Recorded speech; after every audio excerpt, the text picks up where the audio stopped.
and welcome to a cover story conversation. Today we are joined with Pavan Varma. He is a former diplomat, he's been a former MP, he's an author and a political commentator, and someone, Pavan, who watches all the trends. We've had many interesting conversations, but I'm glad to get you one-on-one today because, it's not even been 100 days of the Modi government, but we do see a certain trend emerging where we see a Rahul rising and Modi's graph falling a bit. Would you agree with me? And, what do you make of it?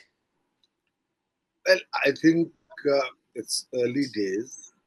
There is a new term. Prime Minister Modi's position is weakened because, contrary to his own expectations and that of his many in his party, he could only form a minority government with allies who often have agendas which are contradictory to what he would have liked to pursue or earlier was in a position to impose. So, therefore, his position is weakened, and the crucial assembly elections which are ahead pose a challenge to him to once again demonstrate the level of popularity which he enjoyed for the previous 10 years. As far as Mr. Rahul Gandhi is concerned, I am glad he has taken up finally some position of responsibility, which is that of leader of opposition. Um, but I will be circumspect in drawing euphoric conclusions from the marginally better improvement in the performance of the Congress party, because a party that lacks a rigorous organizational structure in states where it should have a presence um, is, I think, more visible than substantive. Fair enough. In fact, so you're saying that Congress has come to power on the allies have played a big role this time. The Congress has come to power on the regional crutches. The BJP too has to now tone down the big brother attitude and count on the allies. So do we see the rise of regional forces? Is that the takeaway from the last few days, few months? Well, I think the regional forces have always been important in certain states, and yet the two major parties, the BJP and the Congress, have had a sufficient dominance where they could survive or at least function, as we saw with the BJP government for the last 10 years prior to the 2024 election, without the need for allies. But this election has proved one thing: the Hmm. BJP is weakened and the Congress last won an absolute majority on its own in 1984 and never after that. So the role of the regional parties do become important. But is there a acceptance, for instance, the Rahul Akhilesh chemistry, it's working very well in Parliament, but how will it work in UP, where Akhilesh wants to play a bigger role? Will Rahul concede to him? As you said, the party, UP is one of the states where the party, Congress doesn't have very much of a presence even today. You see, the problem with the Congress is that its enhanced numbers, Hmm. which is laudable, a century more or less, 100 seats, 99, gives it a sense that it should have the dominating voice in regional or state alliances. But I'm afraid, and that, as I said, was the real problem of the Congress. At the ground level, Hmm. the Congress party's organizational structure has more or less either been moribund or even in some areas ceased to exist. Now, if that is the case, to be the single largest party in parliament from a very narrow catchment area, let me say, Oh. and to have scored close to a zero in important North Indian states, Hindi belt states, where the Congress should have made a much bigger presence. So, therefore, in UP, Akhilesh Hmm. Yadav would be within his rights to say that we have a stronger ground level organization in the state, and the Congress should, given its present position, play a subordinate or less dominating role in the chemistry between Akhilesh and Rahul. The Congress party has to understand its limitations, even as it aspires for its larger ambitions. हाँ वही problem है ना because in Maharashtra also Uddhav Thackeray's party says he should be the CM face. Local congressmen in Maharashtra are saying, in fact, Tehseen Poonawalla, not this thing, but he also came and he heard saying that why is Uddhav Thackeray come? He's one of the first to speak up, saying that why is Uddhav Thackeray's party natural CM face? We have so many leaders. So, why again that same problem is going to come very soon. It is a problem because, of course, Tehseen is not an official One of spokesperson that's of the why I. Congress party. But the Congress has to be far more adroit. And within that adroitness, there has to be a certain sense of realism and humility. In Maharashtra, if you ask me, the Uddhav Thackeray faction of the Shiv Sena has a much stronger ground presence, followed by the NCP and followed then by the Congress. So now for the Congress to say that it deserves to be have the chief ministerial position is to abandon both realism and the requisite strategic humility they need to have. But that is always the case with the Congress. In fact, one of the Samajwadi Party leaders told me when the results came in, that अब problem shuru hoga Congress se because the minute they get the seats, the demand, the arrogance comes in, the power, jostling for power starts. But you also, let's talk a bit about the BJP. You've seen Vajpayee's BJP. You've seen now, of course, Prime Minister Modi in a coalition rule. So how do you see? Because so far, even though there have been so many rollbacks, at least 3 or 4 that I can count off the bat, he still seems to be, it's not like a beleaguered prime minister का image. वो नहीं आया अभी तक. I think that Prime Minister Modi's personal popularity, although dented, is still high. He has a core vote.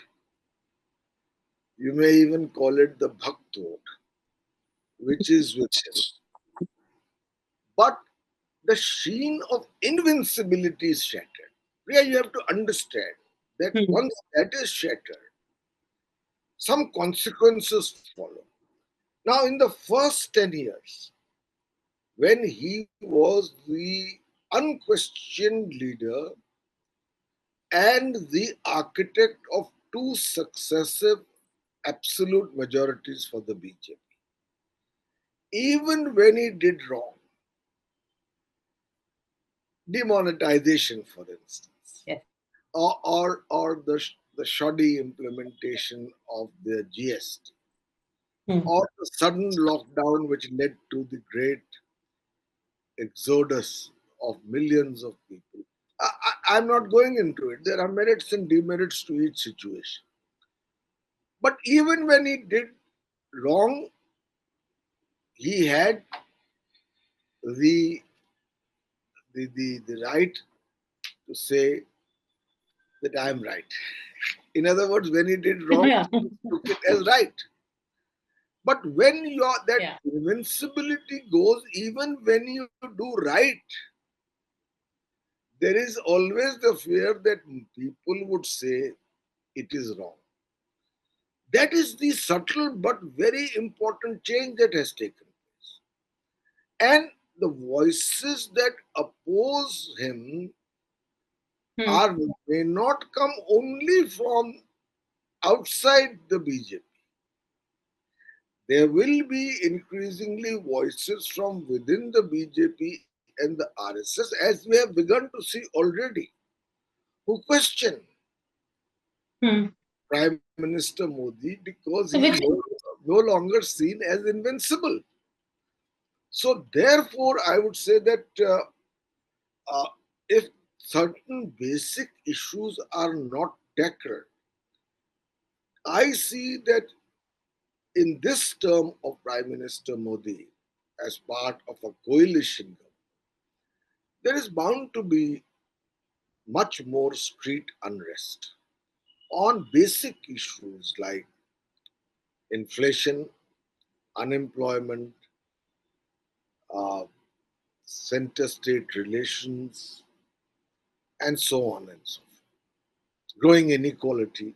Now, these are issues which will come up far more vociferously and will find, in my view, uh, a presence in terms of greater public unrest.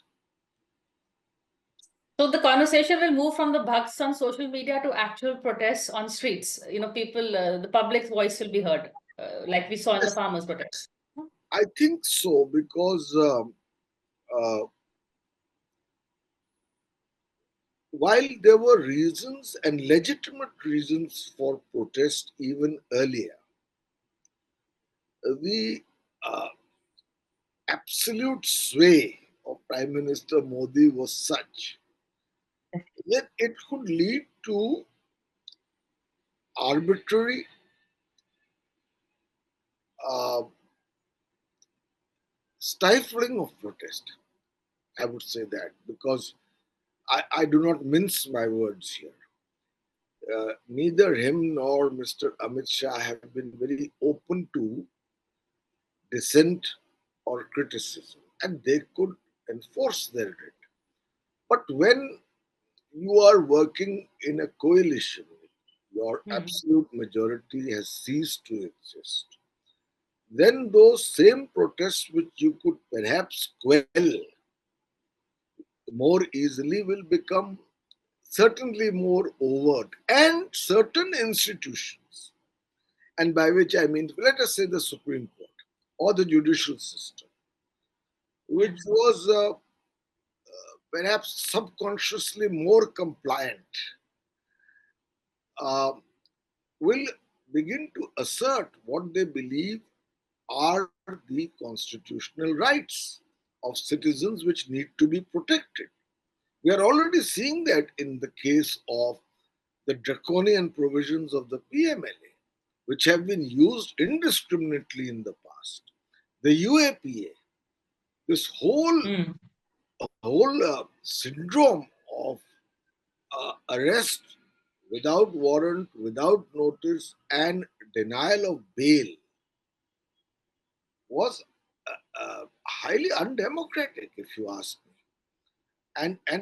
I'm very happy that as a consequence of uh, at the moment it's Hmm. being questioned and robustly questioned. The democracy is finally getting a voice. We saw a very interesting session of Parliament also. Uh, Yeah, before we take a break, I just want to ask you, you mentioned something about the RSS. So, two or three things have happened recently. One, of course, is the return of Ram Madhav. Would you see that as the RSS getting a larger say in government? We've seen the rollback of, the indexation, for instance. The middle class was very unhappy about that. Again, RSS, I'm told, was unhappy. And now the new BJP chief, that matter is still up in the air. If Nadda continues, what signal would it send? If the RSS gets a person in, whom would they like to prefer?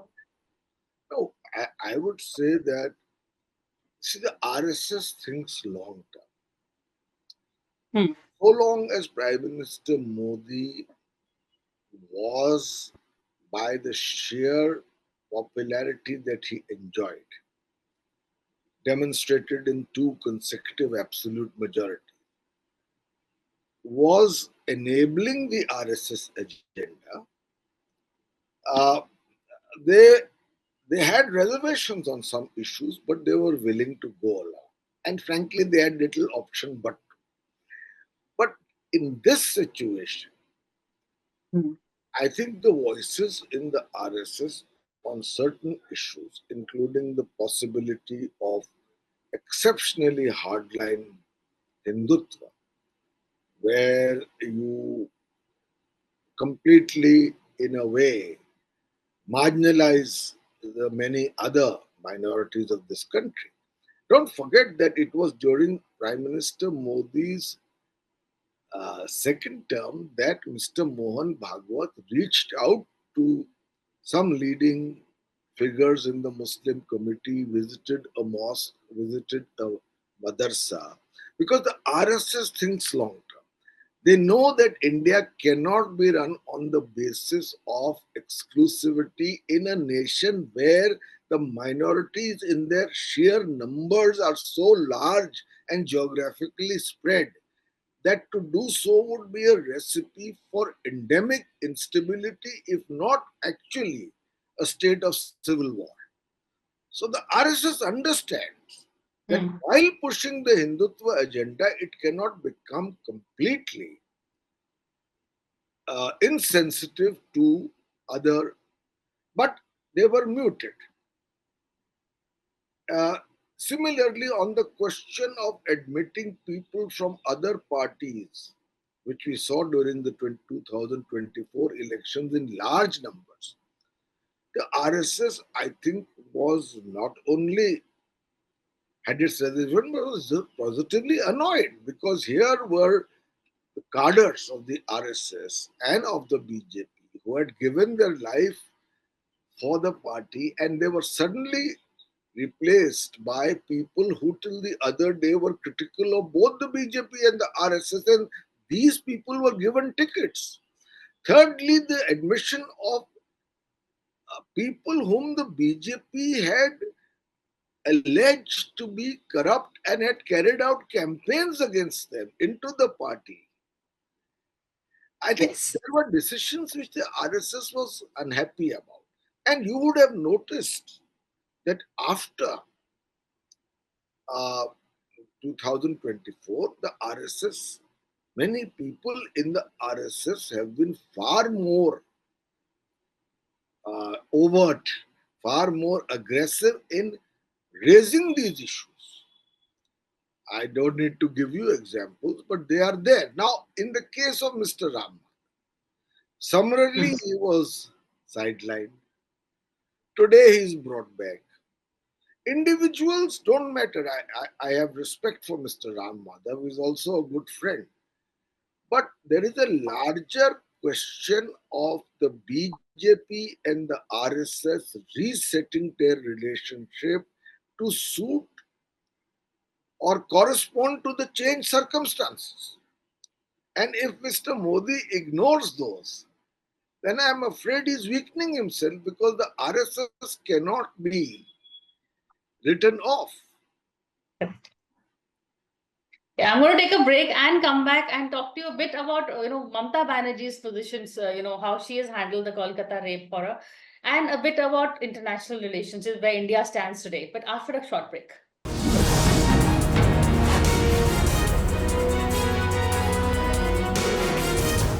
Hello and welcome back to our cover story conversation with Pavan Varma. Pavan, before the break, we were talking about the RSS BJP. Now a little bit about Mamta Banerjee, who's really been in the news about her handling of the Kolkata. We saw a government fall after Nirbhaya. Would the same is her government also in danger of losing credibility, at least the way she's handled the Kolkata rape and horror case? Yes, I think that it could have been handled better. I don't think the government just recently having demonstrated its popularity in the state as was seen in the Lok Sabha results Mhm. can be summarily dismissed. Resignations will be asked for by the opposition, but I don't think it's likely. But one thing is very clear, Priya, and I have been of that view for some time. The TMC needs to put its act together. For too long now, there is a, in my view, Mm. and I'm willing to be corrected. There is a fairly visible tension in the party between the old guard, as represented by Mamata Banerjee, and the new forces that seek changes in the party, as represented by her nephew Abhishek Banerjee. Now, those need to be resolved, and I think that somewhere along the line, the attempt to steamroll issues or put them under a carpet when there should be far more transparency in accepting what is wrong and rectifying what needs to be done. These are issues on which perhaps Mamata Banerjee, a seasoned leader herself, needs to reflect, and the TMC needs to resolve its inner contradictions. And in fact, that is the real predicament I see for the TMC as we go ahead. It is not, I don't believe there is a danger to her government. Yes.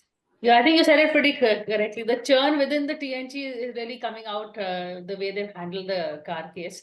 But moving on, also on terms of, we've seen the Prime Minister's first visit to Russia. Recently, he went to Ukraine. A lot of people are talking about India being, someone who can negotiate peace or mediate between the two.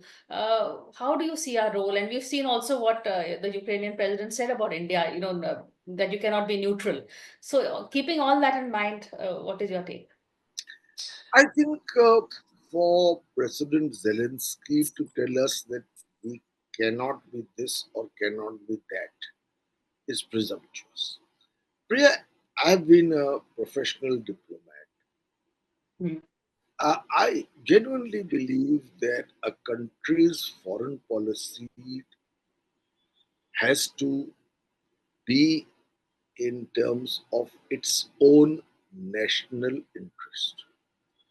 You can garb it you can camouflage it in any form of ideology, but the prime focus is national interest. Now, what is involved here? The West can take sides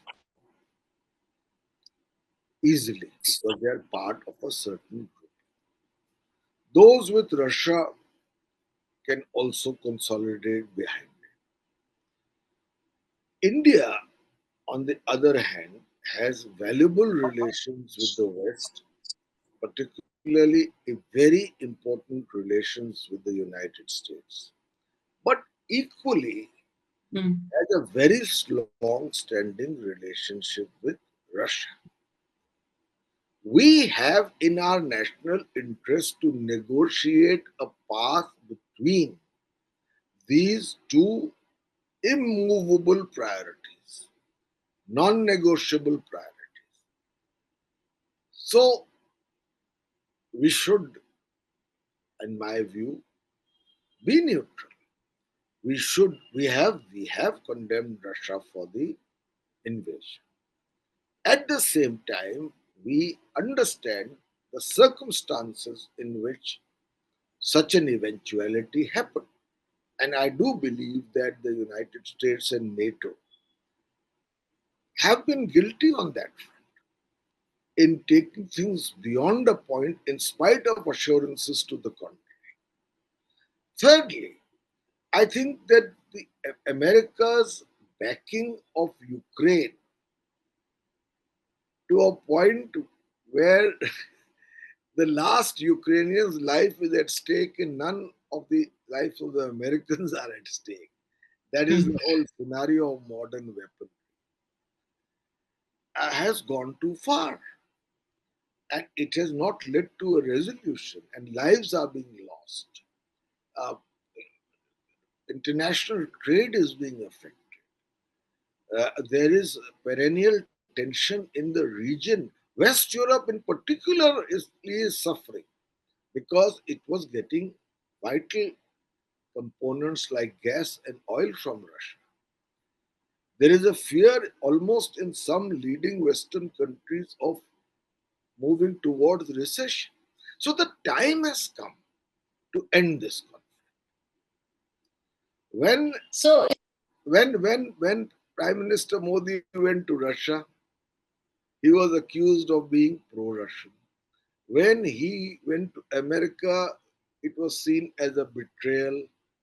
When he goes to Ukraine, I think both parties have understood that we have no partisan interest in the matter vis-a-vis Russia and Ukraine, but we have a very substantive issue with regard to our own national priorities, which is to keep a balance in this situation. So I frankly cannot fault this policy. in fact, I was just going to say कि कभी कभी तारीफ भी कर रहे हैं. You are praising, you are supporting Prime Minister on this initiative. So finally, in terms of foreign policy, in terms of India's place in the neighborhood, we've also been criticized. We've antagonized most of our neighbors. Are you on the last note? How do you see that? No, it's inevitable that there is an old Chinese saying, Priya, why do you Ah. hate me? Why do you hate me? I have not helped you. Which is always the burden of the largest country in the neighborhood, where either it is accused of not helping enough, or when it helps, to have helped uh, in an intrusive way. We have to fine tune Mm. our neighborhood policy between excessive intrusion as perceived by the other side, and naturally ensure our continued importance in the region. How we do it is an evolving matter. And on for that, I'm going to come back to you for a more comprehensive conversation on a foreign policy. But for now, thank you so much, Pavan Varma, for this conversation, and hope to do Thank more you. with you. Always a pleasure.